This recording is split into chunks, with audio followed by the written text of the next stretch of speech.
Very good evening and welcome back to my channel. In today's class, I am going to discuss inheritance in details. आज की class में हम inheritance और उसके सारे types को बहुत डिटेल में एग्जाम्पल के साथ कवर करेंगे. तो अगर मैं बात करूँ इनहेरिटेंस है क्या, तो inheritance is basically A core concept of object oriented programming. Right. अब इनहेरिटेंस क्या करते क्यों हैं? Inheritance provide us the concept of reusability. Reusability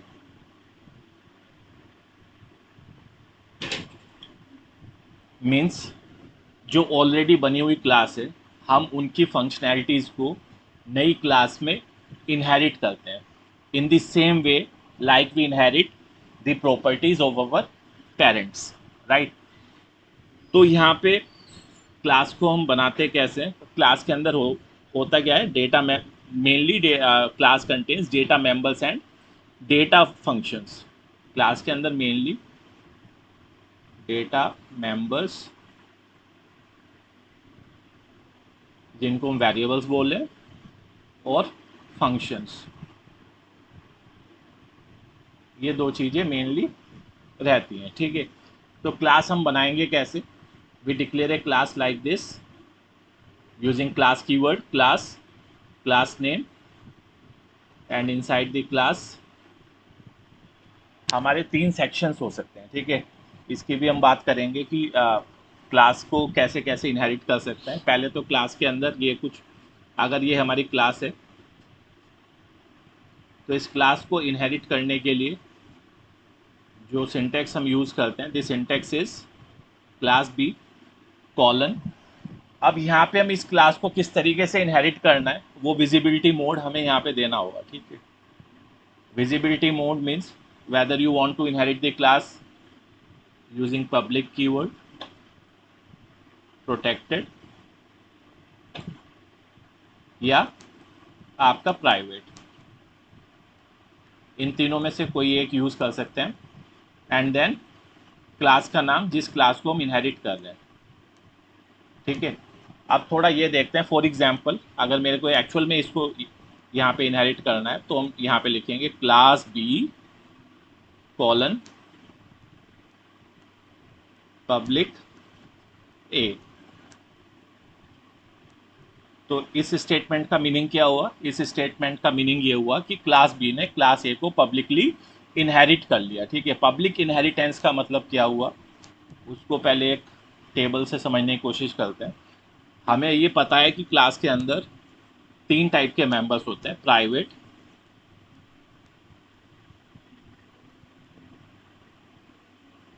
protected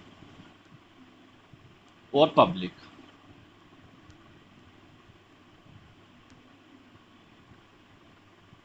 private members कौन से होते हैं? Private members are only accessible in its own class. ठीक है. प्राइवेट मेंबर्स को सिर्फ और सिर्फ अपनी क्लास के अंदर हम यूज़ कर सकते हैं through the member function. Right. अगर हमने यहाँ पे क्लास के अंदर कोई वेरिएबल डिक्लेयर किया है तो ये प्राइवेट मेंबर्स है. By default all the members are private members. Right. तो ये जो प्राइवेट मेंबर्स हैं, इनको सिर्फ हम इस क्लास की बाउंड्री के अंदर यूज़ कर सकते हैं. ठीक है. We can use private members only within the class. Outside class हम उसको यूज़ नहीं कर सकते. ठीक है. आउटसाइड क्लास हम कैसे यूज़ करते हैं? क्लास का ऑब्जेक्ट बनाएंगे और फिर उसको यूज़ और उसको एक्सेस करने की कोशिश करेंगे. लेकिन हम प्राइवेट मेंबर्स को डायरेक्टली ऑब्जेक्ट के थ्रू क्लास के बाहर यूज़ नहीं कर सकते. ठीक है. अगर क्लास के बाहर हमें प्राइवेट मेंबर्स को यूज़ करना है तो हम फ्रेंड फंक्शन या फ्रेंड क्लास का यूज़ कर सकते हैं. ठीक है. तो प्राइवेट मेंबर्स अगर मैं अभी ऐसे डिफाइन करूँ, private members can only B accessed in its own class. सिर्फ अपनी क्लास में यूज होंगे. लाइकवाइज प्रोटेक्टेड मेंबर्स को कहाँ कहाँ यूज़ कर सकते हैं? प्रोटेक्टेड मेंबर्स का स्कोप थोड़ा सा बड़ा हो गया. ठीक है. प्राइवेट मेंबर्स का जो स्कोप है वो सबसे रेस्ट्रिक्टेड है. ठीक है. वो सबसे रेस्ट्रिक्टेड है, उसके ऊपर आ गया प्रोटेक्टेड, प्रोटेक्टेड के ऊपर आ गया पब्लिक। ठीक, तो प्रोटेक्टेड को कहाँ कहाँ पे यूज़ कर सकते हैं, जितना प्राइवेट का स्कोप है उससे ज़्यादा स्कोप थोड़ा सा प्रोटेक्टेड का है, ठीक है। तो इसको दो जगह पे यूज़ कर सकते हैं, can be used in its own class as well as in the sub class.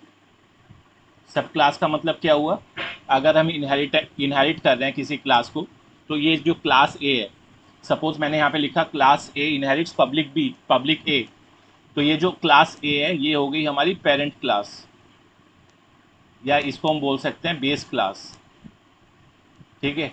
और बी को क्या बोलेंगे, बी हो गई हमारी चाइल्ड क्लास, या इसको बोलेंगे डिराइव्ड क्लास।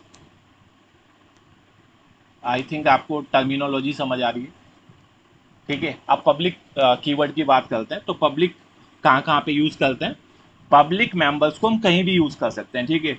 मतलब एक जो हमारा प्रोग्राम है, एक सी प्लस प्लस प्रोग्राम है, we can have an number of classes in our C plus plus program. अपने सी प्लस प्लस प्रोग्राम के अंदर हम एन नंबर ऑफ क्लासेस बना सकते हैं, और प्रोग्राम में कहीं भी हम उस क्लास का ऑब्जेक्ट बना के पब्लिक मेंबर्स को एक्सेस कर सकते हैं, ठीक है। तो can be, public members can be accessed anywhere using the object of the class। तो आई थिंक आपको पब्लिक, प्राइवेट और प्रोटेक्टेड में डिफरेंस क्लियर हो गया। मैं दोबारा से समराइज कर देता हूँ, प्राइवेट मेंबर सिर्फ अपनी क्लास में यूज़ होंगे, प्रोटेक्टेड मेंबर्स अपनी क्लास में यूज़ हो सकते हैं, और साथ में जो सब क्लास है, जो उसकी चाइल्ड क्लास है, उसके अंदर भी यूज़ हो सकते हैं, ठीक है। और पब्लिक मेंबर्स को हम पूरे प्रोग्राम में कहीं भी यूज़ कर सकते हैं, ठीक है। अब बात आती है कि इनहेरिटेंस में ये जो मोड है, ये जो हमने यहाँ पे लिखा है पब्लिक ए, प्रोटेक्टेड ए, प्राइवेट ए, इसका क्या मीनिंग है, ठीक है। तो हम यहाँ पे एक टेबल बना के इसको समझने की कोशिश करते हैं। Private, protected and public. अब थोड़ा ध्यान से देखिएगा, अगर हम क्लास को प्राइवेटली इनहेरिट कर रहे हैं, I mean if I am using class B colon private A, right, तो that is known as private inheritance. अगर हम क्लास को प्राइवेटली इनहेरिट कर रहे हैं, तो प्राइवेट मेंबर्स प्राइवेट ही रहेंगे, पब्लिक प्रोटेक्टेड मेंबर्स भी प्राइवेट हो जाएंगे, और पब्लिक मेंबर्स भी प्राइवेट हो जाएंगे, ठीक है। अब प्रोटेक्टेड की बात करते हैं, इसका मतलब ये हुआ कि जो हम स्कोप यहाँ पे रख रहे हैं, मतलब जिस स्कोप से हम क्लास को इनहेरिट कर रहे हैं, उससे बड़ा स्कोप में वो इनहेरिट नहीं होंगे, ठीक है। मतलब अगर हमने प्राइवेट स्कोप रखा है, तो जो बेस क्लास है हमारी, जो पेरेंट क्लास है, उसके सारे मेंबर्स प्राइवेट हो जाएंगे, ठीक है, क्योंकि प्राइवेट सबसे छोटा स्कोप है। अगर हम प्रोटेक्टेड की बात करें, तो private members private members private ही रहेंगे, प्रोटेक्टेड मेंबर्स प्रोटेक्टेड ही रहेंगे, लेकिन जो पब्लिक मेंबर्स है, क्योंकि हम प्रोटेक्टेड मोड में इनहेरिटेंस कर रहे हैं, और पब्लिक प्रोटेक्टेड से बड़ा होता है, ठीक है। तो अगर हमारा मोड प्रोटेक्टेड है, तो प्रोटेक्टेड से बड़ा स्कोप वो नहीं रखने देगा, ठीक है। तो पब्लिक मेंबर्स हमारे हो जाएंगे प्रोटेक्टेड, ओके। अगर हम पब्लिक रखते हैं, अगर हम पब्लिक इनहेरिटेंस करते हैं, तो फिर प्राइवेट प्राइवेट ही रहेगा, प्रोटेक्टेड प्रोटेक्टेड रहेगा, और पब्लिक पब्लिक रहेगा, ठीक है। तो आई थिंक अब ये आपको समझ आ गया अच्छे से कि पब्लिक, प्राइवेट, प्रोटेक्टेड में डिफरेंस क्या है, ये जो तीनों विजिबिलिटी मोड्स हैं, इनका क्या रोल है सी प्लस प्लस के अंदर, और जब हम इनहेरिटेंस कर रहे हैं तो इनको किस तरीके से यूज़ करेंगे, ठीक है। अब आगे बात करते हैं कि कितने टाइप की इनहेरिटेंस हमारे सी प्लस प्लस सपोर्ट करता है, how many types of inheritance are there in the C plus plus. तो जनरली हम यूज़ करते हैं simple inheritance. We have 5 types of inheritance in C plus plus. Simple inheritance, दूसरी हम बात करेंगे मल्टी लेवल, सिंपल या सिंगल इनहेरिटेंस इसको बोल सकते हैं, single inheritance, single inheritance, multi level inheritance,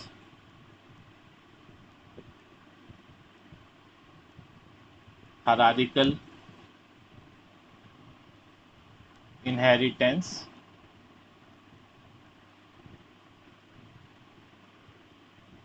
multiple inheritance,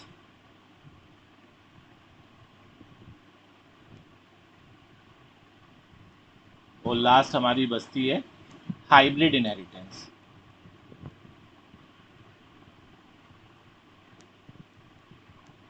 हम ये सारी इनहेरिटेंस के एक एक एग्जांपल्स कोड को रन करके देखेंगे, तो कोई मतलब आई होप इस सेशन के बाद आपको इनहेरिटेंस में कोई भी डाउट नहीं रह जाएगा, ठीक है। तो सिंगल इनहेरिटेंस का मतलब ये है कि if there is single base class and single derived class, एक ही पेरेंट क्लास है हमारे पास और एक ही चाइल्ड क्लास है, ठीक है। तो इस रिलेशनशिप को हम क्या बोलते हैं, इस रिलेशनशिप को बोलते हैं सिंगल इनहेरिटेंस, ठीक है। अगर आपका एक ही लेवल हो रहा है जिसमें एक पेरेंट है और एक चाइल्ड है, that is known as single inheritance. Multi level नाम से ही क्लियर हो रहा है, अगर हमारे पास है एक से ज़्यादा लेवल, जैसे घर में होते हैं ग्रैंडफादर, फादर एंड चाइल्ड, ठीक है। तो एक से ज़्यादा लेवल हमारे पास हो गए, ये ग्रैंड पेरेंट हो गया, ये पेरेंट एंड चाइल्ड, ठीक है। तो this is known as multi level inheritance. इसको इम्प्लीमेंट कैसे करना है, that we will see using some example. Hierarchical inheritance, hierarchical inheritance का मतलब ये हुआ कि एक हमारे पास पेरेंट क्लास है और उसके एक से ज़्यादा चाइल्ड क्लास है, ठीक है। जैसे ट्री लाइक स्ट्रक्चर जो बनता है, ठीक है। तो ये एक पेरेंट क्लास है और ये बी सी डी हमारी चाइल्ड क्लास है, तो इसको हम बोलेंगे hierarchical inheritance, right. Next is multiple inheritance. तो मल्टीपल इनहेरिटेंस में अगर एक से ज़्यादा पेरेंट क्लास है और एक चाइल्ड क्लास है, तो इस चीज़ को हम बोलेंगे मल्टीपल इनहेरिटेंस, ठीक है। This is known as multiple inheritance. अब मल्टीपल इनहेरिटेंस में एक प्रॉब्लम ये हो सकती है कि अगर एक क्लास ए के अंदर भी एक सेम नाम से मेथड है शो, सपोज एक मेथड है शो, क्लास बी के अंदर भी एक मेथड है सपोज शो, तो क्लास सी के अंदर शो के दो वर्जन्स हो गए। अगर मैं यहाँ पे क्लास सी का एक ऑब्जेक्ट बना के शो को कॉल करने की कोशिश करूँगा, तो कंपाइलर, ये एक एम्बिगियस कॉल हो जाएगी, एक कंपाइलर कंफ्यूज हो जाएगा किस शो मेथड को हमें कॉल करना है, ठीक है। तो हालांकि हम उसका रिजोल्यूशन कर सकते हैं यूजिंग स्कोप रिजोल्यूशन ऑपरेटर। हम उसको बता सकते हैं कि we want to access show method that is inherited from class A, मतलब इसका क्लास सी का ऑब्जेक्ट इस तरीके से बना के हम इसको ऐसे कॉल कर सकते हैं, ठीक है। लेकिन ये एक प्रॉब्लम है जो हम देखते हैं, एक हम यूज़ करते हैं हाइब्रिड इनहेरिटेंस, ठीक है। तो हाइब्रिड इनहेरिटेंस का मतलब ये हो गया कि अगर हम एक से ज़्यादा इनहेरिटेंस टाइप को मिक्स कर दें तो वो बन जाएगा आपका हाइब्रिड इनहेरिटेंस। और हाइब्रिड इनहेरिटेंस का एक बहुत अच्छा एग्जांपल है जिसमें एक प्रॉब्लम भी बनती है, जिसको हम बोलते हैं डायमंड प्रॉब्लम, ठीक है। ये जो डायमंड बन गया है इसको हम बोलते हैं डायमंड प्रॉब्लम। अभी हम सब इन सब का एक एक एग्जाम्पल देखेंगे और ये अच्छे से आपको क्लियर होगा। यहाँ पे क्या हो रहा है, अगर आप इसको ध्यान से देखें, अगर मैं सिर्फ इतने पार्ट को देखूँ ये नीचे से, तो ये हायरार्किकल इनहेरिटेंस हो गई। अगर मैं ऊपर वाला पार्ट हटा के नीचे देखूँ सिर्फ बी सी डी, तो मल्टीपल इनहेरिटेंस हो गई। अगर हम इसको देखें तो यहाँ पे ये मल्टी लेवल होगी, ठीक है। तो इस तरीके से हाइब्रिड का मतलब हो गया एक से ज़्यादा इनहेरिटेंस टाइप आपस में मिक्स हो गए, ठीक है। तो यहाँ पे क्या क्या प्रॉब्लम हो सकती है हाइब्रिड इनहेरिटेंस के साथ, सपोज यहाँ पे डी तक जाने के दो रूट हो गए, ठीक है। यहाँ पे डी तक जाने के दो रूट हो गए। तो आप यहाँ पे क्लियरली इस फिगर से देख सकते हैं कि ए के जितने भी मेंबर्स हैं, ए के जितने भी मेंबर्स हैं वो डी के अंदर दो रूट से जा रहे हैं, मतलब ए के हर एक मेंबर की दो कॉपीज डी के अंदर पहुंच रही है, ठीक है।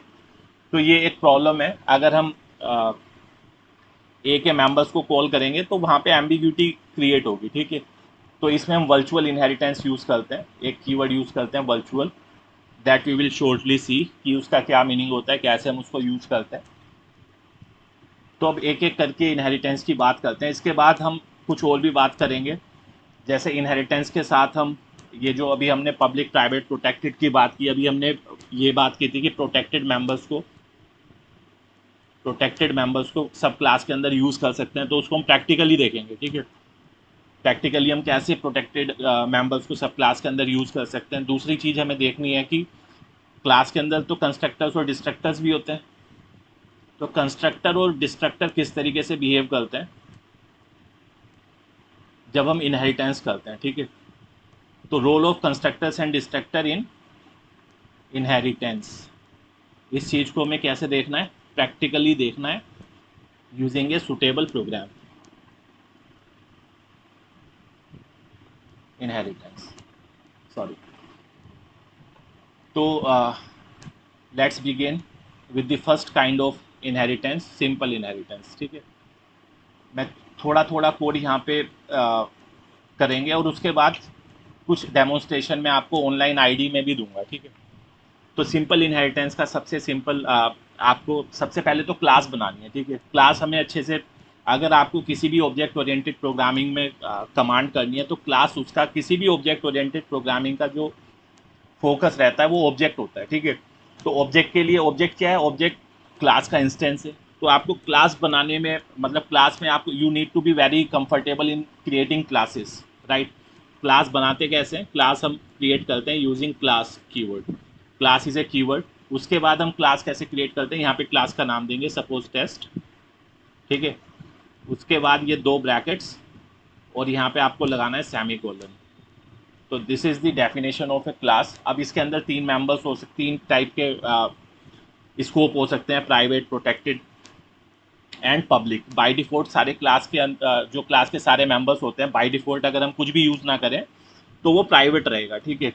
अब यहाँ पे आप, क्योंकि हमें सिंगल इनहेरिटेंस डेमोन्स्ट्रेट करना है, तो यहाँ पे मैं कुछ एक दो पब्लिक मेथड ले लेता हूँ। सपोज वॉइड शो, एक ही मेथड ले लेते हैं, एकदम सिंपल प्रोग्राम बनाएंगे। सी आउट, यहाँ पे कोई मैसेज प्रिंट कर दीजिए, इनसाइड मेथड शो, ठीक है। और यहाँ पे क्या करेंगे, एक सेकंड क्लास, क्लास सपोज ए, और यहाँ पे हम लिखेंगे पब्लिक टेस्ट।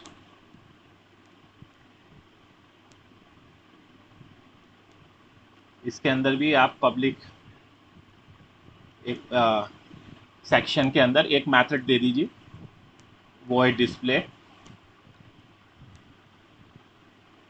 और डिस्प्ले फंक्शन के अंदर एक message, same message inside display method of class A, ठीक है। तो अब क्लास ए के अंदर कितने मेथड्स हो गए टोटल, एक तो इसका अपना मेथड हो गया वॉइड डिस्प्ले, और एक मेथड जो उसकी पेरेंट क्लास से उसने इनहेरिट किया है, ठीक है, वॉइड शो। तो अब हमें यहाँ पे मेन मेथड के अंदर इंट मेन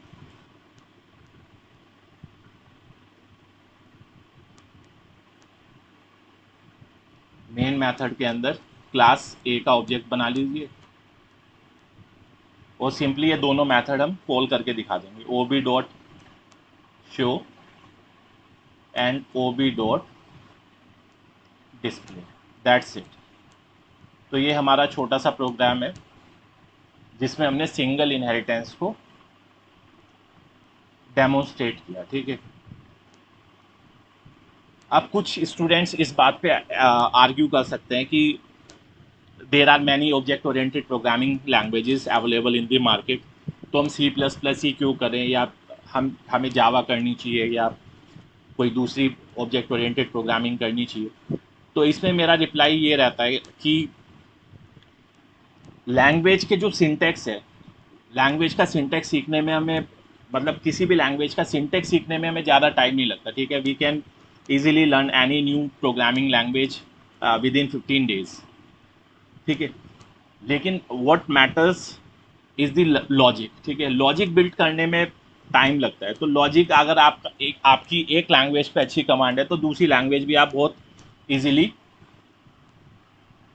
सीख सकते हैं, ठीक है। जैसे अगर मैं ये सेम प्रोग्राम अगर हम जावा में लिखना चाहें तो जावा में बस इतना इतना सा फर्क रहता है। यहाँ पे आप लिखोगे क्लास टेस्ट, वहाँ पे कोई पब्लिक प्राइवेट सेक्शन नहीं होता, ठीक है। यहाँ पे सी प्लस प्लस के अंदर हमारे 3 एक्सेस मॉडिफायर्स हैं, जावा के अंदर 4 रहते हैं, पब्लिक प्राइवेट प्रोटेक्टेड, और साथ में एक डिफॉल्ट एक्सेस रहती है, ठीक है। तो यहाँ पे सीधे आप एक मेथड यूज़ कर सकते हैं, वॉइड शो। एक और चीज़, जावा के अंदर आपको क्लास के बाद सेमीकोलन नहीं लगाना पड़ता, ठीक है। ये हमारी एक सिंपल क्लास है, बस आपको लिखना है system dot out dot println inside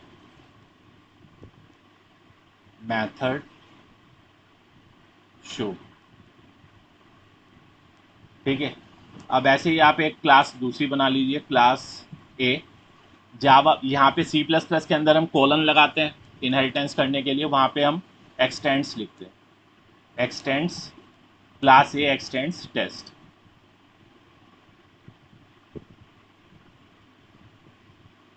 ठीक है। और यहाँ पे भी एक मेथड बना दीजिए आप, वॉइड डिस्प्ले,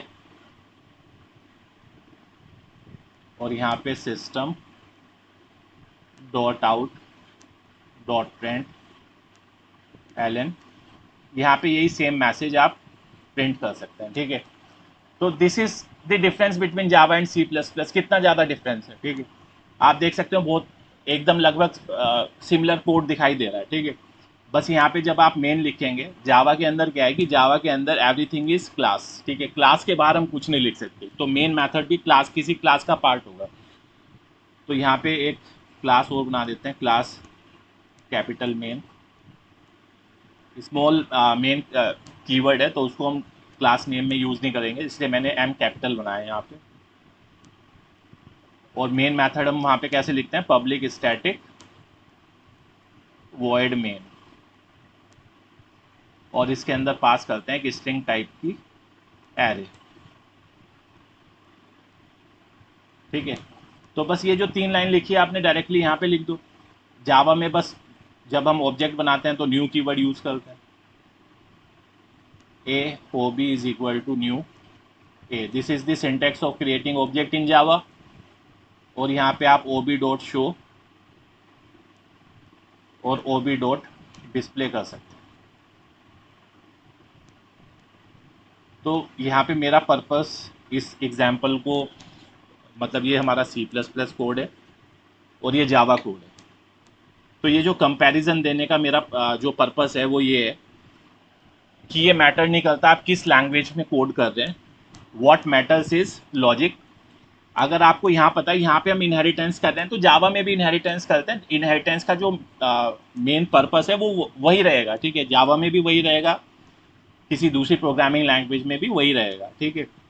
थोड़ा बहुत सिंटेक्स में चेंज होता है, वो सिंटेक्स आप इजीली सीख सकते हैं। अगर आपने सी प्लस प्लस पढ़ी है तो hardly in 1 week you can learn Java also, ठीक है, जो उसका ऑब्जेक्ट ओरिएंटेड पार्ट है। वैसे जावा काफ़ी बड़ी है, जावा में मतलब इसके बाद फिर आप मतलब विंडो प्रोग्रामिंग में AWT swings, then you know उसके बाद अगर आप वेब प्रोग्रामिंग करना चाहते हैं, वेबसाइट बनाना चाहते हैं, तो उसमें सर्वलेट, JSP, बीन्स, ये सब चीज़ें पढ़नी पड़ेंगी। उसके बाद कुछ फ्रेमवर्क्स है हमारे पास, स्ट्रिंग, हाइबरनेट एक्सेट्रा वगैरह, ठीक है। तो वो अलग चीज़ है जो आप एक्स्ट्रा कर सकते हैं। लेकिन अभी चलिए वापस सी प्लस प्लस पे आते हैं। ये हमारी सिंगल इनहेरिटेंस है। मल्टीपल इनहेरिटेंस अगर आपको करनी है तो मल्टीपल इनहेरिटेंस में एकदम सेम कंसेप्ट रहेगा।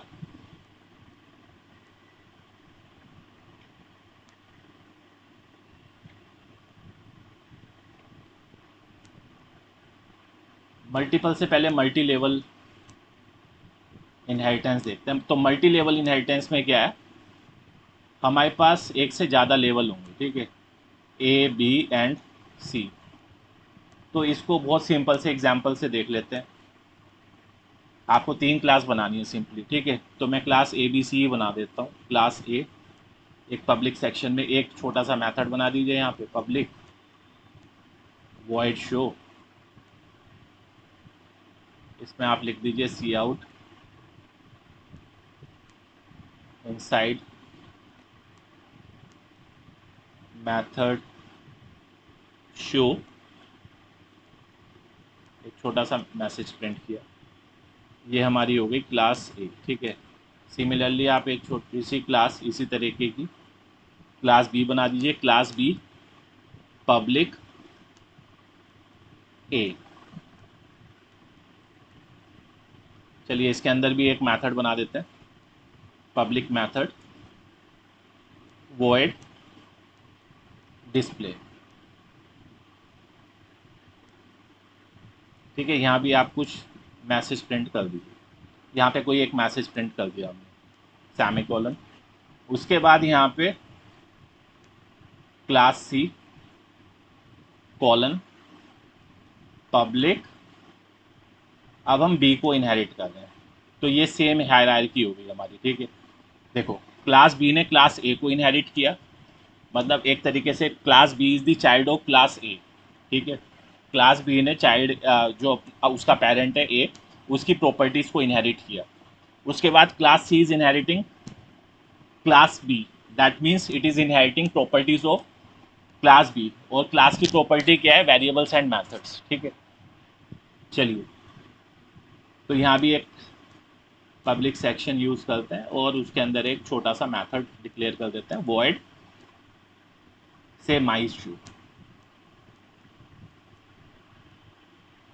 यहाँ भी एक आप कुछ मैसेज डिस्प्ले करा दीजिए, इनसाइड फंक्शन माई शू,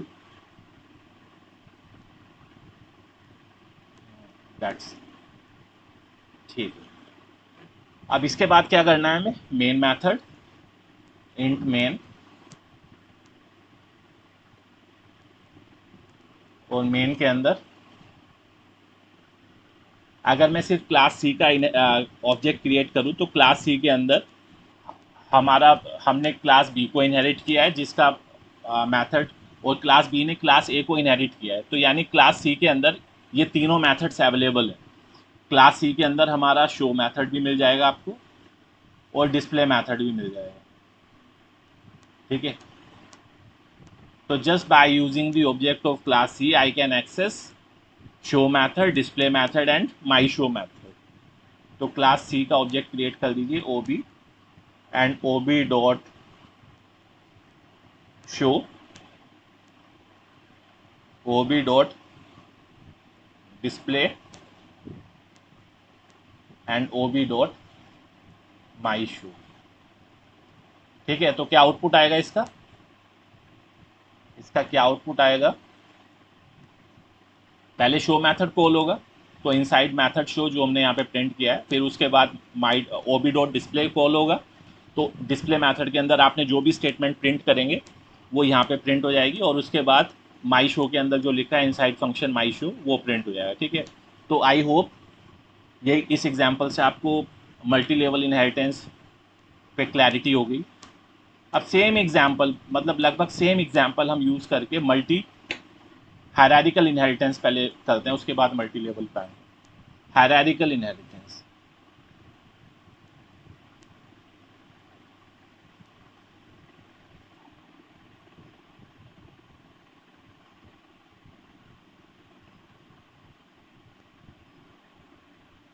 तो हायरार्किकल इनहेरिटेंस किसे बोलते हैं, when we have one parent class and multiple child class, ठीक है। इस इस चीज़ को क्या बोल रहे हैं हम, हायरार्किकल इनहेरिटेंस।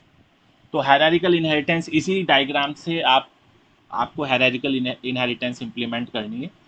एक क्लास ए बना लीजिए, क्लास ए, क्लास ए के अंदर वही एक पब्लिक मेथड बना बना दीजिए,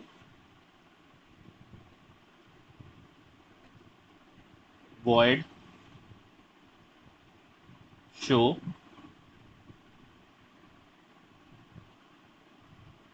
cout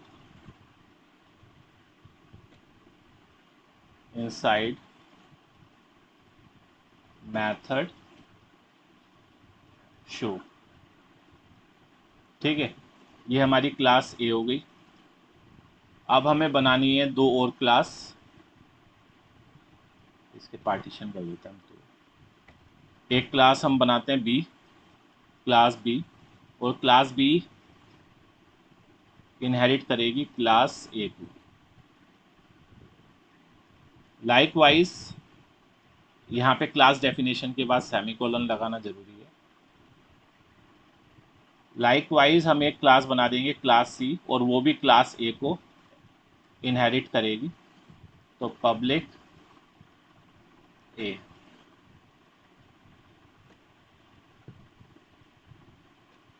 सेमीकोलन। ठीक है, तो यहाँ भी एक पब्लिक सेक्शन ले लीजिए, यहाँ भी एक पब्लिक सेक्शन ले लीजिए, और एक एक मेथड यहाँ पे दे दीजिए अपने हिसाब से कोई भी। void my show,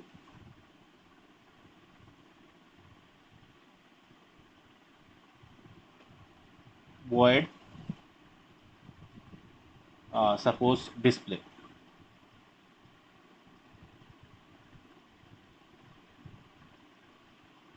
ठीक है, तो सी आउट इनसाइड मेथड माई शो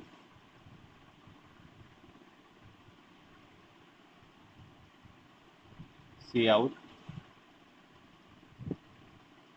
इनसाइड मेथड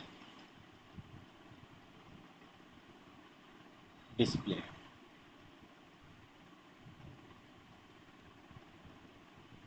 ठीक है, अब मेन मेथड देखते हैं, इंट मेन। अब आपको देखिए, इस डायग्राम से आपको क्लियर है कि क्लास बी के अंदर क्लास बी की प्रॉपर्टीज हैं और क्लास ए की प्रॉपर्टीज है। ठीक है, by properties I mean to say कि क्लास ए के वेरिएबल्स और मेथड्स को मैं बोल रहा हूँ क्लास ए की पूरी प्रॉपर्टीज, मतलब ऐसे प्रॉपर्टीज वेरिएबल से मीनिंग हुआ। तो क्लास ए के वेरिएबल्स और methods are now part of class B. ऐसे ही क्लास ए के जो मेंबर्स हैं, बाकी members, they are now part of class C. ठीक है, तो क्लास बी के ऑब्जेक्ट से हम क्लास बी और क्लास ए के मेंबर्स को एक्सेस कर सकते हैं। क्लास सी के ऑब्जेक्ट से हम क्लास ए और क्लास सी दोनों के मेंबर्स को एक्सेस कर सकते हैं। ये हमें डेमोन्स्ट्रेट करना है। ठीक है, तो हम यहाँ पे दो ऑब्जेक्ट बनाएंगे। एक तो हम बनाएंगे क्लास बी का object, I am calling it as a small B, और ऐसे ही हम क्लास सी का भी ऑब्जेक्ट बनाएंगे, और क्लास सी के ऑब्जेक्ट को मैं बुला रहा हूँ स्मॉल सी। ठीक है, तो क्लास बी के मेंबर्स कौन कौन से हुए? एक तो माई शो हुआ, और एक शो जो क्लास ए से उसने इनहेरिट किया है। ठीक है, तो B dot show and B dot my show. ऐसे ही आपको क्लास सी के ऑब्जेक्ट से कॉल करना है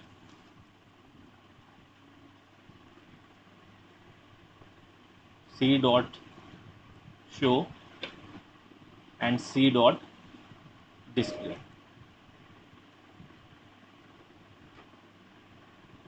ठीक है, यहाँ पे आप रिटर्न स्टेटमेंट लगा सकते हैं, रिटर्न 0। तो this is your hierarchical inheritance. ठीक है, this is your hierarchical inheritance. अब हम हाइब्रिड इनहेरिटेंस की बात करते हैं। तो हाइब्रिड इनहेरिटेंस क्या होती है? हाइब्रिड इनहेरिटेंस में हम, सॉरी, हाइब्रिड इनहेरिटेंस से पे जाने से पहले मल्टीपल इनहेरिटेंस की बात करनी चाहिए। तो let's first talk about the multiple inheritance. उसके बाद हम हाइब्रिड इनहेरिटेंस में डायमंड प्रॉब्लम का एग्जांपल देके क्वेश्चन को सॉल्व करेंगे। तो पहले मल्टीपल इनहेरिटेंस की बात करते हैं कि मल्टीपल इनहेरिटेंस में क्या होता है। मल्टीपल इनहेरिटेंस का मतलब ये है, कुछ हमारे पास एक से ज़्यादा पेरेंट क्लास है और एक चाइल्ड क्लास है। I mean if A and B are the parent class and C is the child class, तो क्लास सी एक से ज़्यादा जो पेरेंट क्लास है उसके मेंबर्स को इनहेरिट कर रहा है, ठीक है। और जब हम ऐसा करते हैं तो बहुत पॉसिबिलिटी है, इट इज़ वेरी लाइकली कि दोनों के अंदर कोई सेम नाम का फंक्शन हो सकता है, ठीक है। लाइक इसके अंदर भी शो है, इसके अंदर भी एक मेथड शो है। तो अगर हम इसके क्लास सी के ऑब्जेक्ट से इसको एक्सेस करने की कोशिश करेंगे ओबी डॉट शो, तो कंपाइलर कंफ्यूज हो जाएगा कि किस शो के बारे में हम बात कर रहे हैं, ठीक है। और इस टाइप की कॉल को हम क्या बोलते हैं, एम्बिगियस कॉल,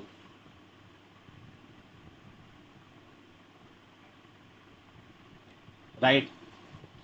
तो मल्टीपल इनहेरिटेंस को मैं यहाँ पे डेमोन्स्ट्रेट नहीं करूँगा, आई मीन मैं यहाँ पे पेन से इसका एग्जांपल नहीं दूंगा। Using let's directly code it using our online compiler, ठीक है। तो कंपाइलर पे सीधे इसको कोड करके देखते हैं। तो मैंने पहले से ऑनलाइन कंपाइलर ओपन किया हुआ है।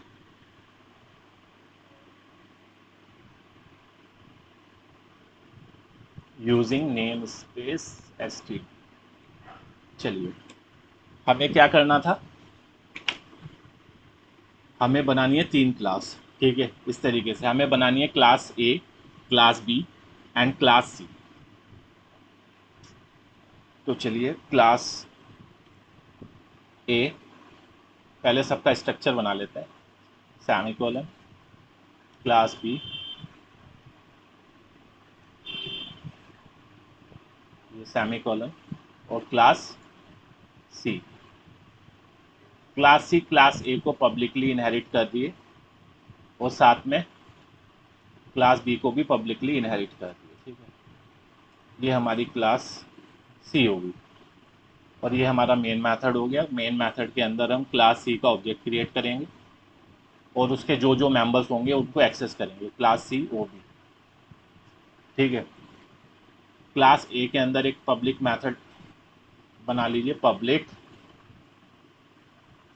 Void show. यहाँ पे एक मैसेज प्रिंट कर दीजिए, inside show method of class A. इसी को कॉपी कर लेते हैं, पब्लिक, यहाँ पे शो की जगह इस मेथड को हम बोलेंगे display, inside display method of class B, ठीक है। अब यहाँ पे भी एक सी का भी एक मेथड बना लीजिए, पब्लिक सेक्शन, और हम इसके अंदर एक मेथड बना लेते हैं माई शो। माई शो के अंदर भी सेम एक प्रिंट मैसेज डाल दीजिए, इनसाइड मेथड माई शो।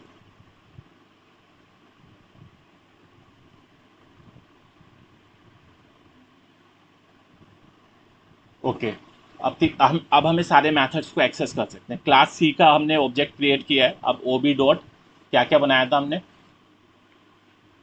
देखो, क्योंकि जो क्लास सी है वो ए को भी इनहेरिट कर दिए, बी को भी इनहेरिट कर दिए, तो ए के सारे मेथड्स, बी के सारे मेथड्स और सी के भी मेथड्स अब सी के पार्ट हैं, ठीक है। तो शो, डिस्प्ले और माई शो तीनों को हम एक्सेस कर सकते हैं using the object of the class C, O B dot my show and O B dot display. तो रन करके देखते हैं इसको, and you can see we are able to call all the methods using the object of class C। अब हम क्या करते हैं, इसमें कोई एक एम्बिग्यूटी डालने की कोशिश करते हैं। एम्बिग्यूटी का मतलब कोई ऐसा फंक्शन यूज़ करते हैं जो सेम नाम का हो, ठीक है। जैसे वॉइड ए बी सी मैं यूज़ करता हूँ, सी आउट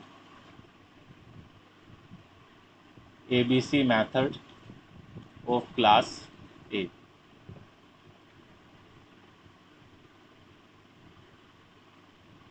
अब हम क्या करते हैं, इसको मैंने कॉपी किया और इसको यहाँ पे पेस्ट कर दिया। तो प्रॉब्लम क्या हुई, यहाँ पे जो क्लास सी के अंदर, क्योंकि हम पब्लिक ए और पब्लिक बी कर रहे हैं, मतलब क्लास सी के अंदर ए बी सी के दो वर्जन्स हो गए, हालांकि वो अलग अलग है। यहाँ पे जो डेफिनेशन है, डेफिनेशन थोड़ी सी चेंज है, लेकिन नाम सेम है, ठीक है। तो अगर हम यहाँ पे O B dot A B C call करने की कोशिश करें, इसको रन करते हैं पहले, तो आप देख रहे हैं what is the error message. The error message is request for member A B C is ambiguous, ठीक है। जो ए बी सी की जो हम कॉल कर रहे हैं वो एम्बिग्यूअस है call, because there are two members. एक तो क्लास बी का ए बी सी अवेलेबल है और क्लास ए का भी ए बी सी अवेलेबल है, ठीक है।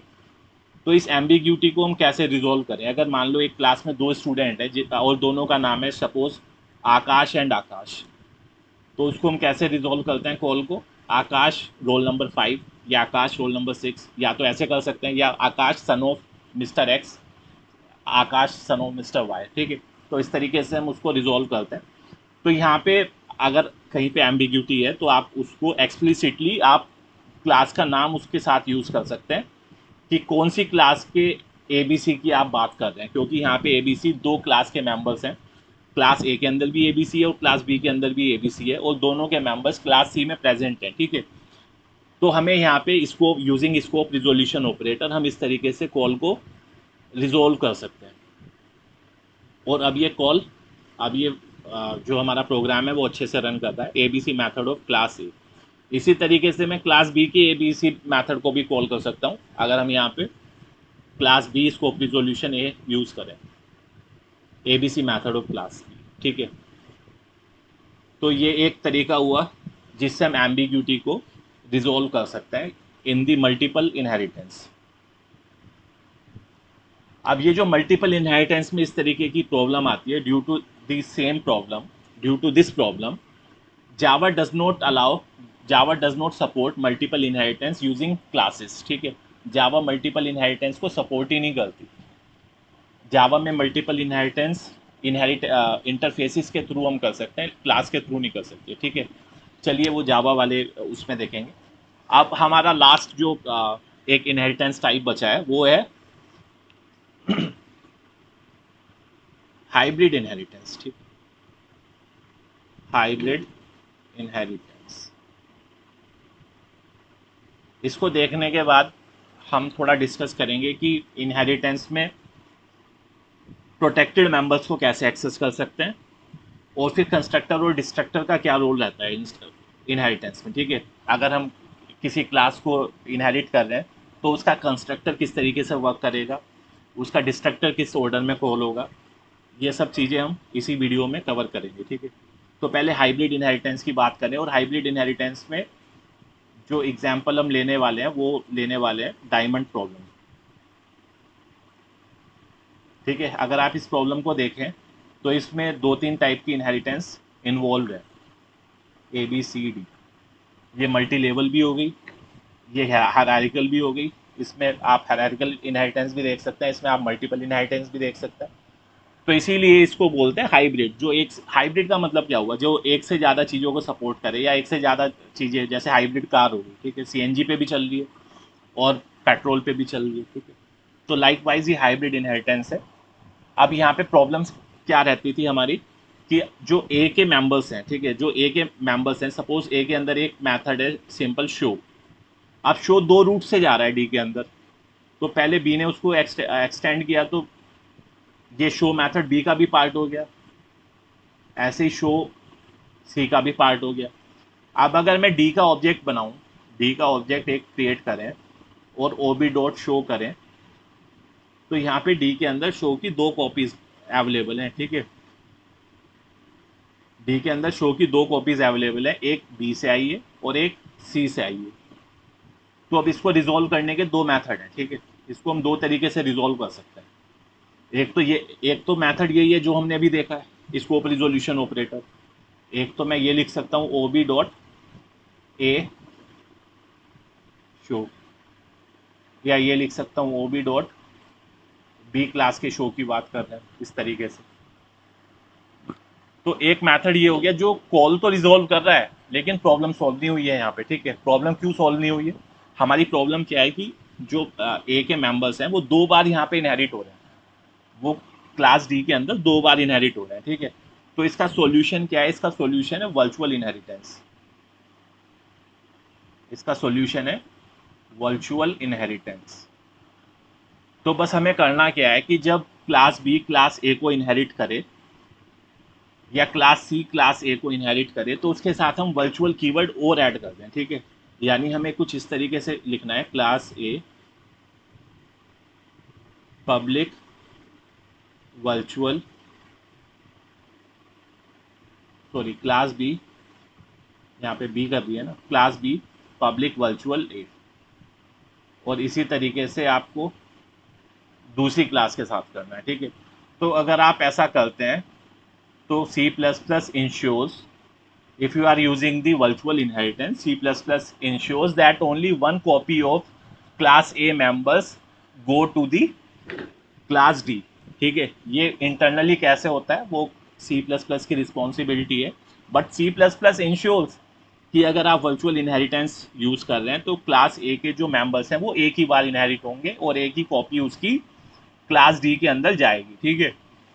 तो अब इसको प्रैक्टिकली हम करके देखते हैं इन आवर ऑनलाइन कंपाइलर, ठीक है। अपने जो कंपाइलर है उस पर एक बार इसको रन करके देखते हैं।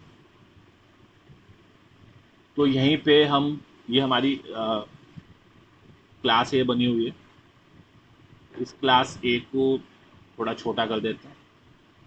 ये क्लास बी हो गई हमारी, क्लास बी, क्लास सी।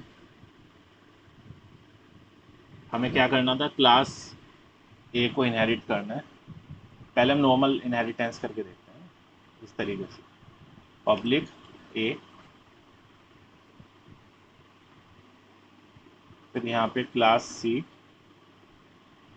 अच्छा ये भी पब्लिक ए करेगी, ठीक है। तो ये, और इसके बाद हमें बनानी है एक और क्लास, क्लास डी। इसके बाद हमें बनानी है क्लास डी जो क्या करेगी, ए को भी इनहेरिट करेगी और बी को भी इनहेरिट करेगी, ठीक है। तो यहाँ पे 2 रूट बन रहे हैं, यहाँ पे 2 रूट बन रहे हैं। इसमें देखते हैं किसको यूज़ करेंगे। पहले हम अपना ये थोड़ा देखते हैं। क्लास ए, क्लास के अंदर एक मैथड है शो। उसके बाद क्लास बी, क्लास बी के अंदर एक अपना मैथड है क्लास डिस्प्ले। और क्लास सी के अंदर भी अपना एक मैथड है माई शो। चाहे तो आप इसको हटा भी सकते हैं, जस्ट डेमोन्स्ट्रेट अगर करना है।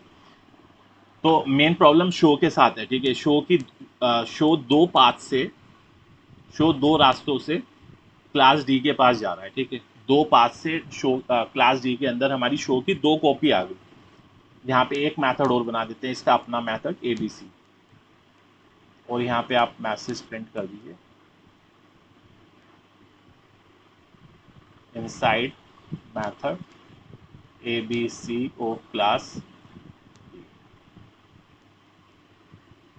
ऊपर एक बार मैसेज देख लेते हैं, inside show method of class A, inside display method of class B, inside my method my show of class C. थोड़ा क्लास प्रिंट कर देंगे तो पता रहेगा कौन सी क्लास का कौन सा मेथड है, ठीक है। अब ये सब कुछ हटाते हैं यहाँ से। ये हमारा डायमंड बन चुका है, ठीक है। ये हमारा डायमंड बन गया ए बी सी डी। अब इस डायमंड प्रॉब्लम में let me create the object of class D. ये हमने डी क्लास का ऑब्जेक्ट क्रिएट किया, और डी क्लास के ऑब्जेक्ट से आप जो नॉर्मल मेथड्स हैं उसको एक्सेस करने की कोशिश करो। ए बी सी को कॉल किया, O B dot my show को कॉल किया, और डिस्प्ले को कॉल किया, ओ बी डॉट डिस्प्ले को कॉल किया। अब इसको रन करके देखते हैं चलता है कि नहीं चलता।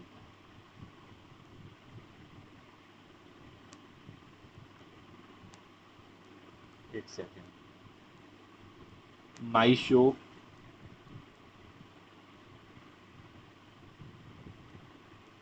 Just a second, let me check.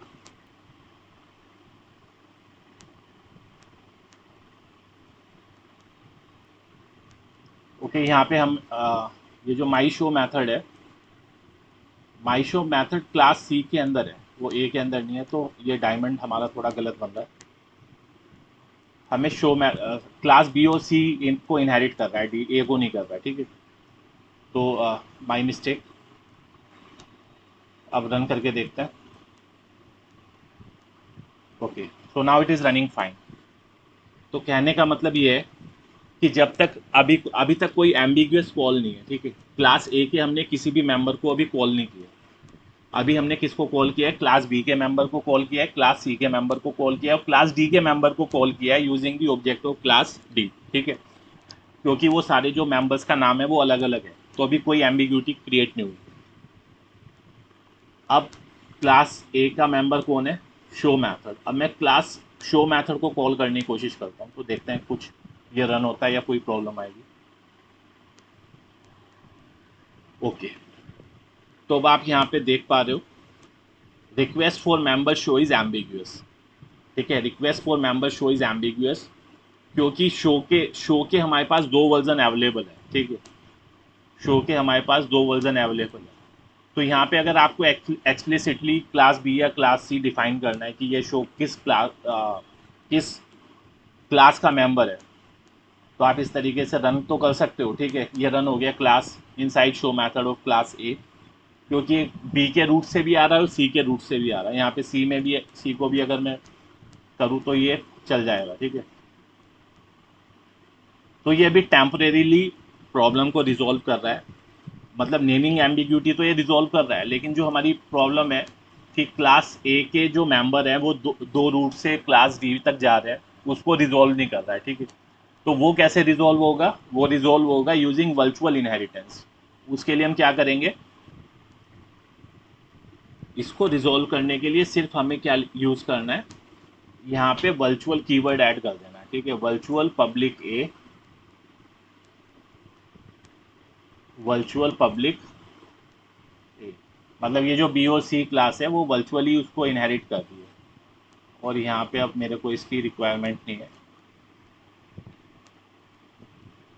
शुरू, तो पहले ये एरर दे रहा था, एम्बिग्विटी एरर। अब इसको रन करके देखते हैं।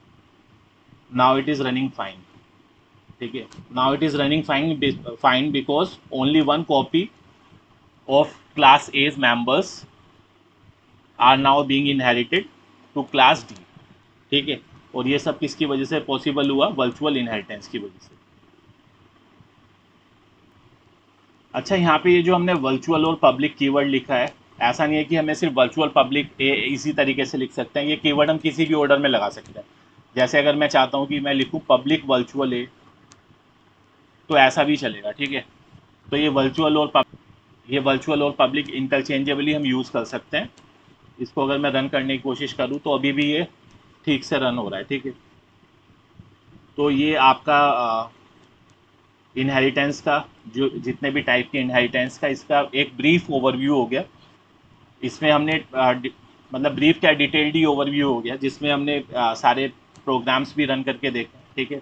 ये हमारी एक बार मैं समराइज कर दूं पहले, then I will go ahead. तो इनहेरिटेंस होती क्या है? Inheritance basically provides us the concept of reusability. जो पहले से बनी हुई क्लास है, हम उसको एक्सटेंड करना चाहते हैं, उसकी जो कैपेसिटी है उसको एक्सटेंड करना चाहते हैं, ठीक है।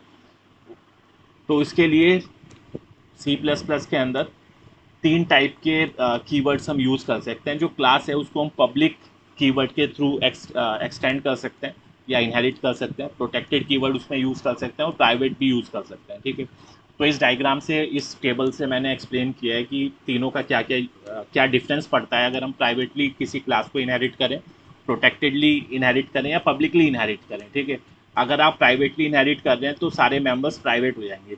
जो आपकी सुपर क्लास है, जो आपकी पेरेंट क्लास है, उसके सारे मेंबर्स प्राइवेट हो जाएंगे, ठीक है। अगर आप प्रोटेक्टेड की बात करें तो प्राइवेट मेंबर्स प्राइवेट रहेंगे, प्रोटेक्टेड मेंबर्स प्रोटेक्टेड रहेंगे, और पब्लिक मेंबर्स प्रोटेक्टेड हो जाएंगे। और पब्लिक में जो मेंबर जैसा है वैसा ही रहेगा, ठीक है।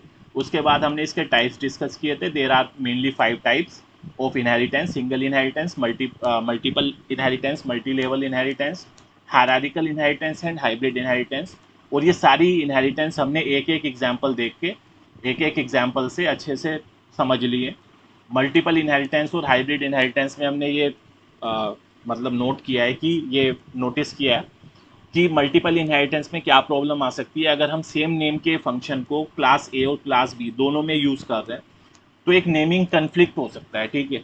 और उस केस में एक एम्बिग्विटी क्रिएट हो सकती है जब हम उस फंक्शन को कॉल करेंगे, ठीक है। उसको रिजॉल्व करने के लिए हम scope resolution operator multiple inheritance के केस में यूज़ कर सकते हैं। और अगर आप हाइब्रिड इनहेरिटेंस यूज़ करते हैं, आप इनहेरिटेंस करते हुए एक डायमंड प्रॉब्लम आपकी बन रही है, तो उस केस में हम वर्चुअल इनहेरिटेंस यूज़ करते हैं। और virtual inheritance make sure that only one copy of parent class A inherits in class B, ठीक है। ये उसकी रिस्पॉन्सिबिलिटी बन जाती है। क्लास जो आपकी C++ कंपाइलर है वो एक ही कॉपी को D तक जाएगा, भेजेगा, ठीक है।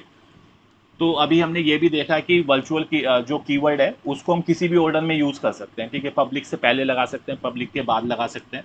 अब एक बहुत छोटे से एग्जाम्पल में सिर्फ ये देखना है कि हमने स्टार्टिंग में क्या क्या डिस्कस किया था कि प्रोटेक्टेड मेंबर्स, जो आपके प्रोटेक्टेड मेंबर्स हैं उसका क्या रोल है इनहेरिटेंस में, ठीक है।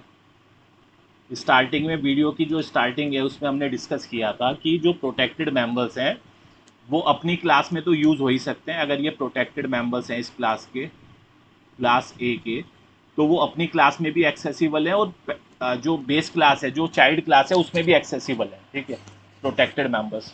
इसको हमें प्रैक्टिकली देखना है, ठीक है। और प्रैक्टिकली कंपाइलर के ऊपर ही देखते हैं सीधे, ठीक है। तो ये हमारा ऑनलाइन कंपाइलर है। इससे फालतू कोड पहले डिलीट कर देता हूँ। Let's delete everything.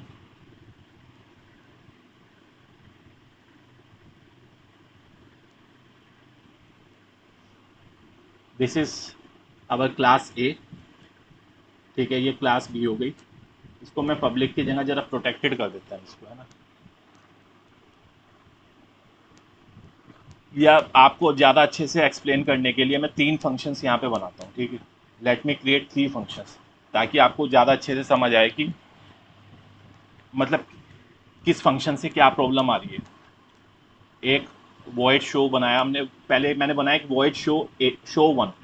ये शो वन हो गया प्राइवेट फंक्शन।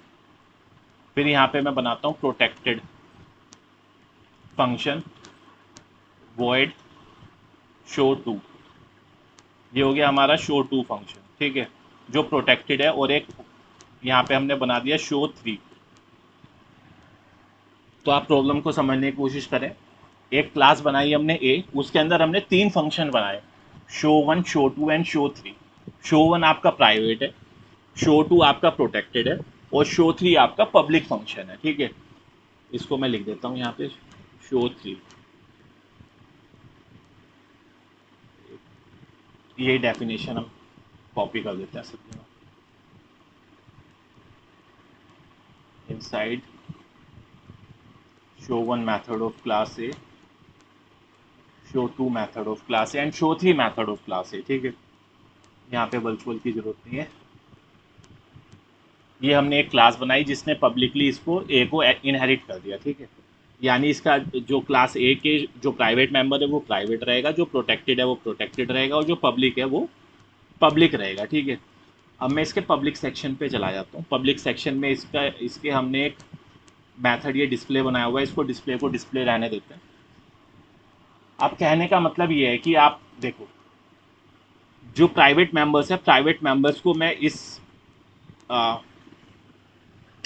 क्लास के अंदर यूज़ कर सकता हूँ, ठीक है। क्लास के अंदर यूज़ कर सकता हूँ, इसका मतलब ये है कि मैं अगर यहाँ पे ये इस मेथड को कॉल कर लूँ शो वन, तो कोई प्रॉब्लम नहीं है, ठीक है।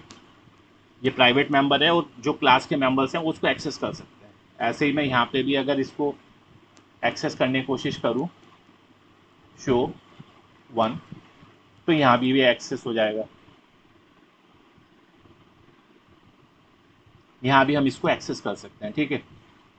अब क्योंकि जब हमने इसको इनहेरिट किया क्लास को, तो शो वन मैथड इसका प्राइवेट मेंबर हो गया।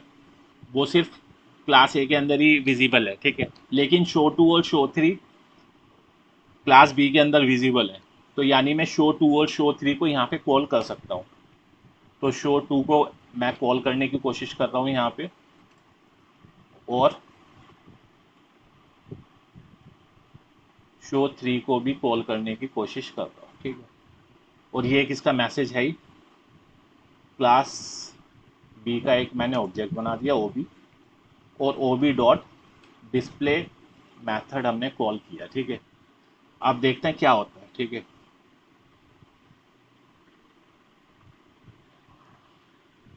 तो ये हमारा आउटपुट है। अब इस आउटपुट को थोड़ा ट्रेस करना है, इस आउटपुट को आपको ट्रेस करना है कि क्या आउटपुट आया और क्यों आया, ठीक है। क्या आउटपुट आया और क्यों आया। अब सबसे पहले हमने किसको कॉल किया था, शो टू मैथड को कॉल किया था। शो टू मैथड क्या है, show two is the protected member of class ए। पहले तो मैं अच्छा आपको ये दिखा दूं कि शो टू को हम कॉल कर पा रहे हैं। क्या हम शो वन को भी कॉल कर सकते हैं, show one is the private member of class A, ठीक है। तो एज पर डेफिनेशन नहीं कर सकते। तो एक बार करके देखते हैं कि क्या डेफिनेशन हमारी सही कह रही है या गलत कह रही है। अगर मैं शो वन को भी एक्सेस करने की कोशिश करूंगा तो यहाँ पे आ जाएगी एरर, ठीक है। क्या बोल रहा है वो, void A show is private with in this context, इसलिए हम इसको यूज़ नहीं कर सकते। तो एक तो ये प्रूफ हो गया कि शो जो प्राइवेट मेंबर्स हैं उसको क्लास के बाहर यूज़ नहीं कर सकते, ठीक है। इस एग्जांपल से ये प्रूफ हो गया। अब इसको दोबारा रन करते हैं, अब ये रन होना चाहिए, ये रन हो गया, ठीक है। तो डिस्प्ले मेथड को सिर्फ हमने किसको कॉल किया, डिस्प्ले मेथड को। डिस्प्ले मेथड के अंदर हमने दो फंक्शंस को कॉल किया हुआ है। तो सबसे पहले कॉल होगा शो टू मेथड। अब शो टू मेथड के अंदर गए, शो टू मेथड के अंदर हमने किसको कॉल किया हुआ है, शो वन मेथड को। तो इसलिए यहाँ पे सबसे पहले कॉल हुआ inside show one method of class ए, ये प्राइवेट मेथड है, ठीक है। उसके बाद हमारा यही मेथड क्लियर, इसके बाद क्या प्रिंट होगा, inside show two method of class A. तो हमारा ये वाला खत्म हो गया शो टू मेथड। उसके बाद शो थ्री को कॉल किया हमने। शो थ्री क्या करेगा, शो थ्री के अंदर हमने शो वन को कॉल किया है, तो दोबारा से यही मैसेज प्रिंट हुआ inside show one method of class ए। उसके बाद प्रिंट हुआ inside show three method of class ए, जो हमने यहीं पे लिखा था, ठीक है, क्योंकि शो थ्री को कॉल किया था। और उसके बाद हमारा ये वाला मेथड, ये वाला मैसेज, सॉरी मैथड कह रहा हूँ, inside display method of class B. तो आई थिंक इस एग्जाम्पल से आपको ये बहुत अच्छे से क्लियर हो गया होगा कि प्राइवेट मेंबर्स जो हैं किसी क्लास के, वो सिर्फ अपनी क्लास के अंदर यूज़ हो सकते हैं। और जो प्रोटेक्टेड मेंबर्स हैं, ठीक है, प्रोटेक्टेड मेंबर कौन है, ये शो टू, उसको हम अपनी क्लास के अंदर यानी क्लास ए के अंदर भी यूज़ कर सकते हैं, जैसा कि हमने यूज़ किया ये। अगर मैं यहाँ पब्लिक मैथड के अंदर शो टू को कॉल करूँ तो वो भी हो जाएगा, ठीक है। और जो सब क्लास है, यानी सब क्लास क्या है, बी क्लास, सब क्लास के अंदर भी हम शो टू मैथड को कॉल कर सकते हैं। और शो थ्री तो पब्लिक है, तो पब्लिक को तो हम हर जगह यूज़ कर सकते हैं जहाँ जहाँ हमारा एक्सेस है, ठीक है। तो आई होप आपको ये अच्छे से क्लियर हो गया कि शो मतलब ये कैसे हम यूज़ करते हैं, ठीक है। अब एक लास्ट चीज़ जो इस वीडियो में मेरे को डिस्कस करनी है, वो है behaviour of constructors and destructors. Constructors and destructors with inheritance. तो इसको थोड़ा मतलब डिटेल में डिस्कस करेंगे, थोड़ा सा टाइम लगेगा, 10-20 मिनट। ओके, सबसे पहले कंस्ट्रक्टर्स की बात करते हैं। What are constructors and destructors in C plus plus, और कंस्ट्रक्टर और डिस्ट्रक्टर को डिक्लेयर कैसे करते हैं, ठीक है। थोड़ा सा 5-10 मिनट ये डिस्कशन के बाद ही हम इनहेरिटेंस में क्या रोल है कंस्ट्रक्टर और डिस्ट्रक्टर का, उसको डिस्कस करेंगे। तो कंस्ट्रक्टर है क्या, कंस्ट्रक्टर एक स्पेशल मेथड है। Constructor is a special method. इन सब की मैंने एक सेपरेट वीडियो बनाई हुई, ठीक है, जो कि मेरे प्लेलिस्ट में है। आपको कंस्ट्रक्टर डिस्ट्रक्टर डिटेल में पढ़ना है तो उस प्लेलिस्ट को आप, प्लेलिस्ट में से वो पर्टिकुलर वीडियो आप जरूर देखें, ठीक है। Constructor is a special method that is used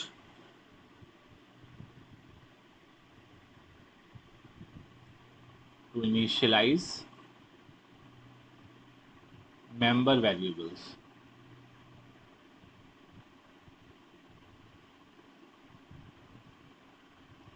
अगर हम एक नॉर्मल फंक्शन और एक कंस्ट्रक्टर में डिफ्रेंशिएट करें तो क्या क्या डिफरेंस होंगे?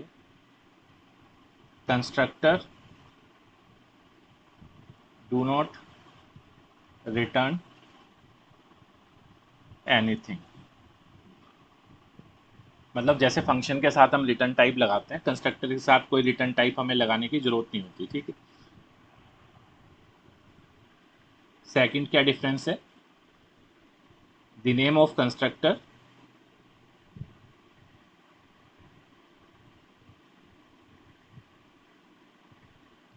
Must be same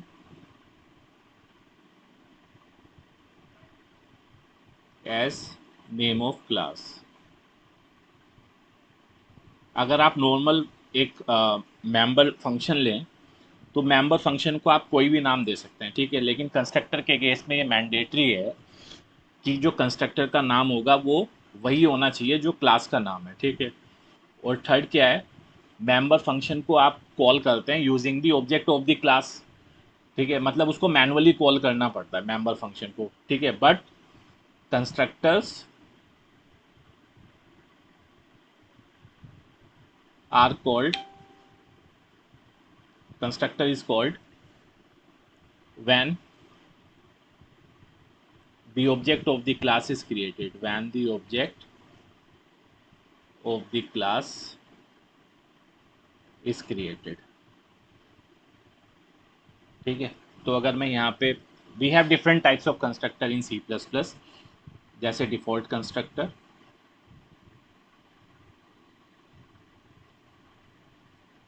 parameterise constructor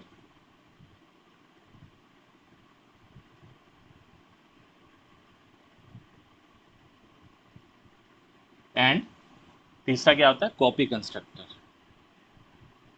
तो कंस्ट्रक्टर को बहुत डिटेल में पढ़ने के लिए मैं ऑलरेडी एक वीडियो में ये सारे कंस्ट्रक्टर्स को कवर कर चुका हूँ, ठीक है, बहुत डिटेल में एक्सप्लेन कर चुका हूँ। तो इनके प्रोग्राम्स को भी आप वहाँ पे देख सकते हैं, उस वीडियो को आप रेफर करें, ठीक है। डिस्ट्रक्टर क्या होता है? Destructor is simply use for clean up. तो डिस्ट्रक्टर को भी हम इसी तरीके से डिक्लेयर करते हैं, जैसे मैं एक क्लास अगर बनाऊं, class test, sorry class test int A, तो इसमें ये हमारी क्लास है, इसमें कंस्ट्रक्टर कैसे डिक्लेयर कर सकते हैं? इस तरीके से टेस्ट, ये हमारा हो गया डिफ़ॉल्ट कंस्ट्रक्टर, यहाँ पे ए इज इक्वल टू 0, इस तरीके से लिख सकते हैं। ये हमारा हो गया पैरामीटराइज कंस्ट्रक्टर, जिसमें हम वेरिएबल को इस तरीके से डिक्लेयर कर सकते, इनिशलाइज कर सकते हैं। अगर कॉपी कंस्ट्रक्टर भी यूज़ करना है तो कॉपी कंस्ट्रक्टर इस तरीके से आप यूज़ कर सकते हो, A is equal to O B dot A, ठीक है। तो ये हमारे डिफरेंट टाइप के कंस्ट्रक्टर्स हो गए। डिस्ट्रक्टर यूज़ करना है तो डिस्ट्रक्टर लगभग सेम रहता है, बस उससे पहले हमें एक ये टिल्ड साइन, ये स्पेशल जो सिंबल है टिल्ड का, ये यूज़ करना है। एंड टेस्ट, कंस्ट्रक्टर में कोई पैरामीटर पास नहीं करना है, ये हमारा कंस्ट्रक्ट, ये सॉरी कंस्ट्रक्टर बोल रहा हूँ, दिस इज डिस्ट्रक्टर, ठीक है। ये हमारा डिस्ट्रक्टर है। सी आउट, यहाँ पे हम लिख सकते हैं object destroyed.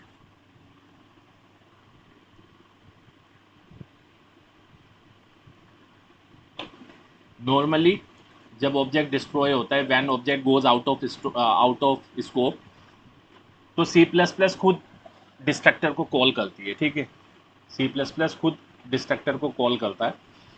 But in case when you are using the dynamic memory allocation, जब आप डायनेमिक मेमोरी एलोकेशन कर रहे हैं, डायनेमिकली मेमोरी एलोकेट कर रहे हैं यूजिंग न्यू कीवर्ड, तब उसको मैनुअली डिलीट कीवर्ड की हेल्प से डिलीट करना चाहिए, ठीक है।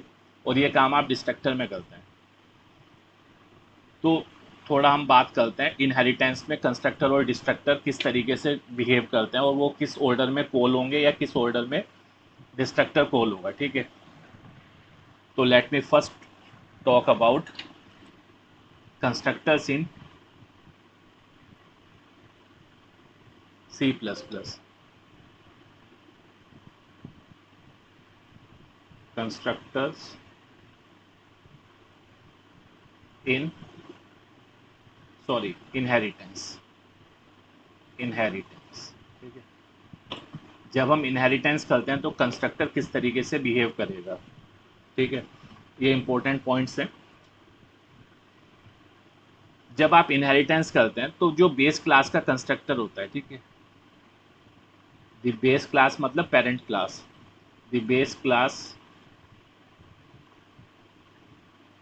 Constructor is called first when an object of a derived class is created, ठीक है। इसको हम अभी प्रैक्टिकली देखेंगे कि ऐसा हो रहा है या नहीं हो रहा है, ठीक है। हम दो क्लास बनाएंगे, आप दो क्लास क्रिएट करो। ये हमारी क्लास ए हो गई और ये क्लास बी। उसके बाद let's create the object of class B. एक कंस्ट्रक्टर इसके अंदर है, डिफॉल्ट कंस्ट्रक्टर, एक डिफॉल्ट कंस्ट्रक्टर इसके अंदर है, ठीक। आप बी का ऑब्जेक्ट बनाएं एंड यू विल सी कि पहले क्लास ए का कंस्ट्रक्टर कॉल हो रहा है, उसके बाद क्लास बी का कंस्ट्रक्टर कॉल हो रहा है, ठीक है। Will see this shortly. उसके बाद order of calling,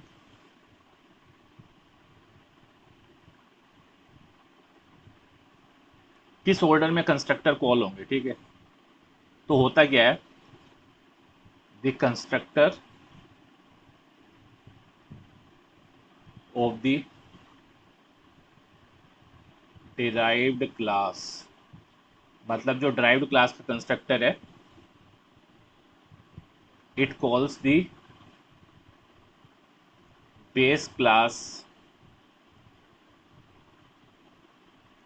constructor before executing the derived class constructor, ठीक है। दिस इंश्योर्स, दिस इंश्योर्स, अभी ये सब चीज हम प्रैक्टिकली देखेंगे। This ensures that the base class part of the object is initialized। देखो ये बहुत इंपॉर्टेंट पार्ट है, initialized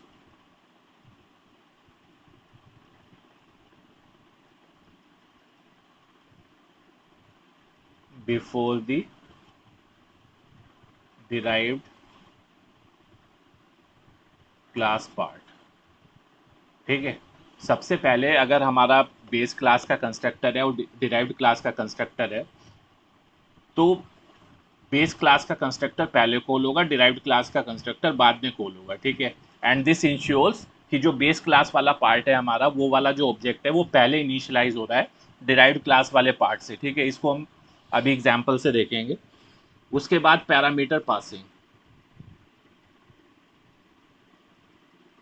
देखो अभी हम यहाँ पे कंस्ट्रक्टर की बात कर रहे हैं और हमने ये भी देखा है कि कंस्ट्रक्टर होते हैं दो तीन तरीके के, ठीक है।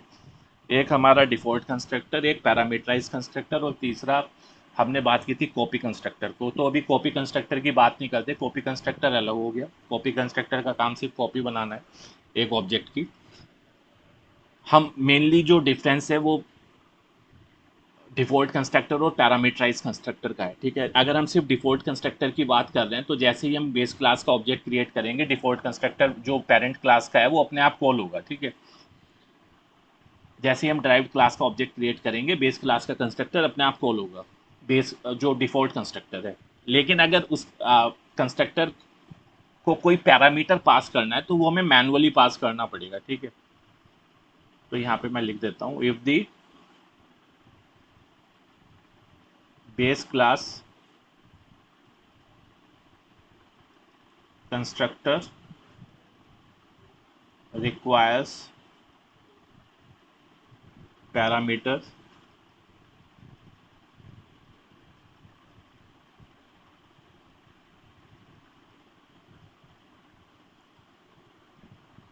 The derived class must explicitly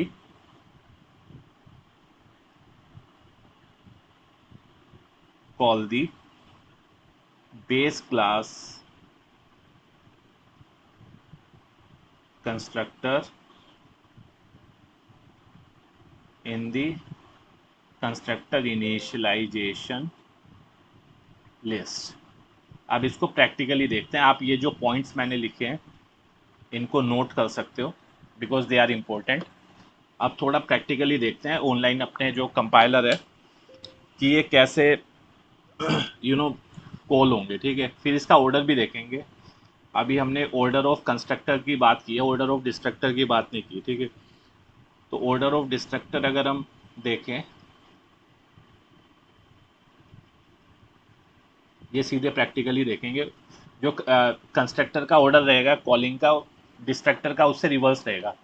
मतलब अगर हम यहाँ पे हमारे पास क्लास है ए और बी, उसके अंदर एक कंस्ट्रक्टर है, सपोज यहाँ पे कंस्ट्रक्टर ए और मैं कह रहा हूँ डिस्ट्रक्टर ए, और यहाँ पे constructor B and destructor B. तो किस ऑर्डर में कॉल होंगे ये? पहले ऑर्डर ऑफ कॉलिंग, किस ऑर्डर में कॉल होंगे?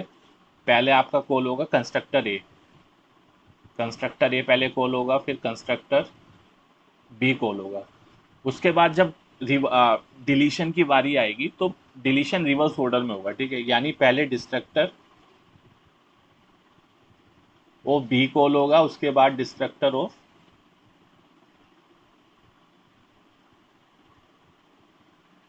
ए कॉल होगा, ठीक है। तो आई होप थ्योरेटिकली आप लोग समझ चुके हैं कि कंस्ट्रक्टर और डिस्ट्रक्टर इनहेरिटेंस में कैसे काम करते हैं। अब एक प्रैक्टिकल एग्जांपल से इसको थोड़ा समझने की कोशिश करते हैं। तो वही एक सिंगल इनहेरिटेंस हमें करनी है, एक सिंपल सी इनहेरिटेंस कर लेते हैं। ये सब डिलीट कर दीजिए, इसी एग्जांपल को यूज़ कर लेते हैं। यहाँ पे बस इसको पब्लिक बना देते हैं,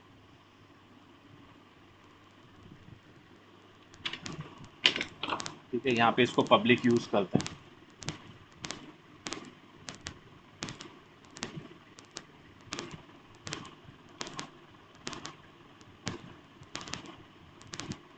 let me call this show.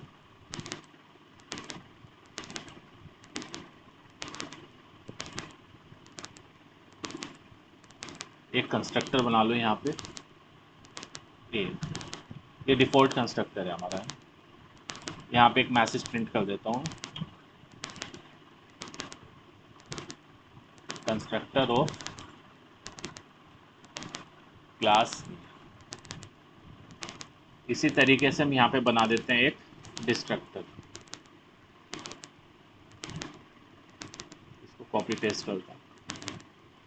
तो डिस्ट्रक्टर के लिए हम क्या यूज़ करेंगे? टिल्ड साइन यूज़ करेंगे।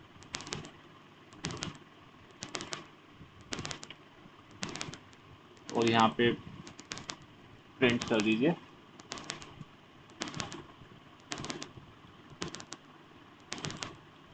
Destructor of class.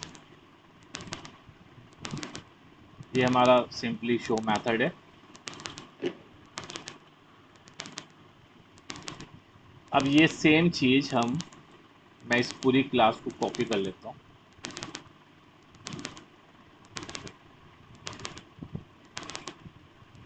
और यहाँ पे हम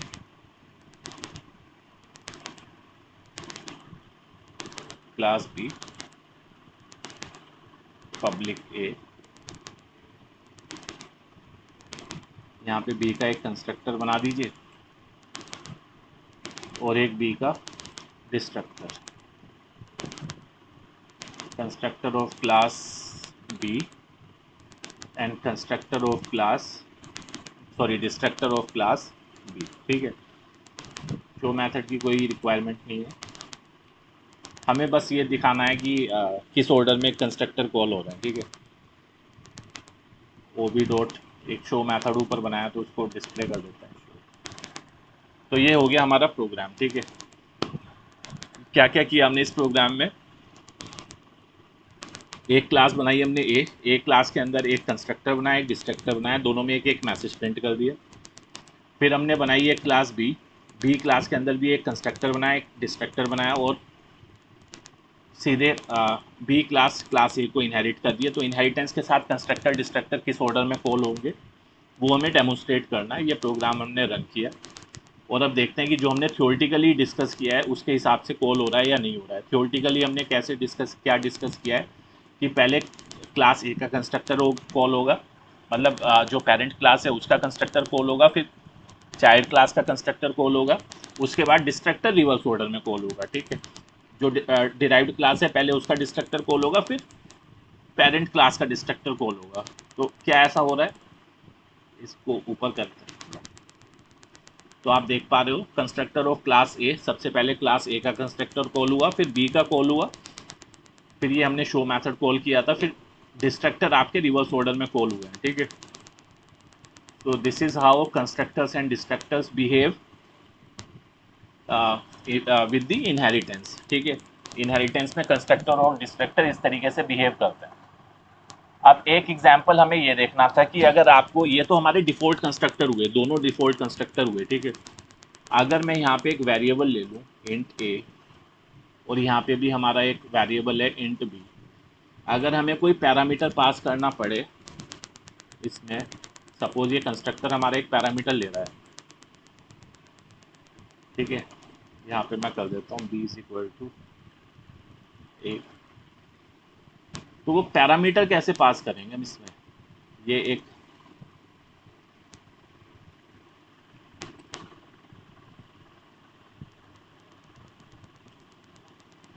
यहाँ पे दो पैरामीटर की रिक्वायरमेंट है। ठीक है, यहाँ पे दो पैरामीटर की रिक्वायरमेंट है और यहाँ पे हम करेंगे A is equal to B one, या इसको हम कैसे यहाँ पे एक्सेस कर सकते हैं, यहाँ पे हम यूज़ करेंगे कंस्ट्रक्टर इनिशियलाइजेशन लिस्ट। और कंस्ट्रक्टर इनिशियलाइजेशन लिस्ट में ऊपर हमारी क्लास का नाम क्या है, ए। तो इसके कंस्ट्रक्टर में अगर वैल्यू पास करनी है तो सीधे ए और यहाँ पे पास कर दो A1। ठीक है, तो ये हम मैनुअली कॉल कर रहे हैं, मतलब मैनुअली हम बेस क्लास के कंस्ट्रक्टर को एक्सप्लिसिटली कॉल कर रहे हैं इस तरीके से। और ये जो हमारा वेरिएबल ए है इसके अंदर हम पास करेंगे B1। तो ये चली गई वैल्यूज़। ठीक है, यहाँ पे हम ए की वैल्यू प्रिंट कर सकते हैं। ये जो हमारा ग्लोबल सॉरी हमने यहाँ पे वेरिएबल बी बनाया, उस बी की वैल्यू हम यहाँ पे प्रिंट कर सकते हैं, B is equal to B. यहाँ भी अगर आपको कंस्ट्रक्टर तो बन ही गया, यहाँ पे अगर आपको ए की वैल्यू प्रिंट करनी है कंस्ट्रक्टर के अंदर ही प्रिंट कर दो, ए इज इक्वल टू, क्योंकि कंस्ट्रक्टर ओवर इनिशियलाइजेशन लिस्ट हम यूज़ कर रहे हैं इसलिए कंस्ट्रक्टर के अंदर एंटर होने से पहले हमारा ये वेरिएबल इनिशियलाइज हो चुका है। ठीक है, अब यहाँ पे क्योंकि इसके कंस्ट्रक्टर में दो नंबर्स हमें पास करने थे, दो नंबर्स पास कर दो और अब इसको दोबारा से रन करते हैं। ठीक है, now let's run it again. और अब आप देख पा रहे हो constructor of class A, constructor of class B, A is equal to 4, A B is equal to 2। तो अगर हमारे पास है पैरामीटराइज कंस्ट्रक्टर तो उसको मैनुअली कॉल करना पड़ता है इस तरीके से। ठीक है, तो आई होप कंस्ट्रक्टर से रिलेटेड सारी जो कंफ्यूजन है, जो सॉरी मैंने आज की वीडियो में इनहेरिटेंस से रिलेटेड आपके सारे डाउट्स, मतलब ये कंप्लीट इनहेरिटेंस का एक इंट्रोडक्शन है, जितने भी टाइप की इनहेरिटेंस थी वो सब हमने इस वीडियो में कवर की है। And I have also tried to explain you using the running examples। अगर आप लोगों को this is the first video of this channel, आज से हमने हिंदी में ये वीडियो बनानी स्टार्ट की है। बाकी जो चैनल की वीडियो है अगर आप उनको देखना चाहते हैं तो